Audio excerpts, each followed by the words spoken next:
وكذلك مساء الخير مهيب، تحية لك ولكل مشاهدي قنوات بين سبورت.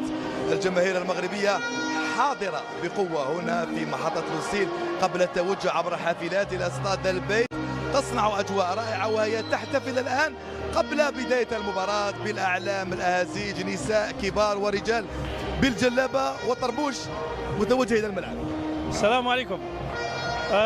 كنحيي الشعب المغربي، وان شاء الله حنا غنمشيو وغادي جينا باش نديروا النيه ديالنا، وغادي نديو معنا الكاس، ماشي غنغلبوا فرنسا، غادي نديو معنا الكاس غنجيبوه. انا ما غنمشيش من هنا تنجيب معايا الكاس، انا اللي غنجيبو معايا ان شاء الله. واش تقول على المباراه تاع اليوم امام بطل العالم؟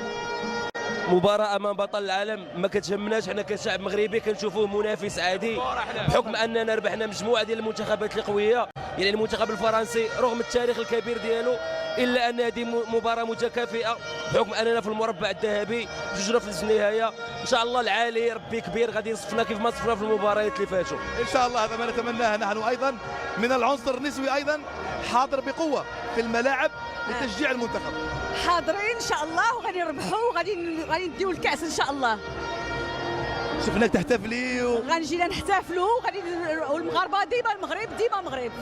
شكرا جزيلا، يعطيك الصحة. واش تقول على المباراة اليوم؟ أجواء احتفالية كبيرة. طبعا هذه اجواء احتفاليه كبيره وتتويج لكل العرب. انا اعتقد بان المغرب سيتاهل للنهايه لانه يملك منتخبا قويا لا يقهر، وقد استطاع ان يقهر منتخبات عالميه كبيره. واش تقول على المباراة اليوم؟ الهتافات هنا، هتافات الامل، هتافات الفرحه، هتافات التشجيع، وهتافات الدعوات الصالحه لابناء لهذوك اللاعبين. ان شاء الله نربحوا ونحققوا الثأر اللي حققنا البرتغال، ثأر لاسبانيا، والثأر الثالث ثأر فرنسي ان شاء الله للامه كامله ان شاء الله. واش تغنوا مع بعض كامل؟ مع بعض واش تغنيوا؟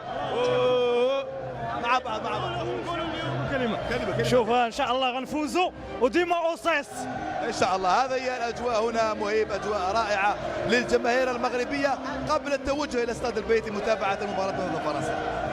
شكرا جزيلا لك بلال جيزة على كل هذه التفاعلات الجماهير العربية إن صحت العبارة، لأنه شاهدنا علامة جزائرية وتونسية من خلف وأيضا من أمام استاد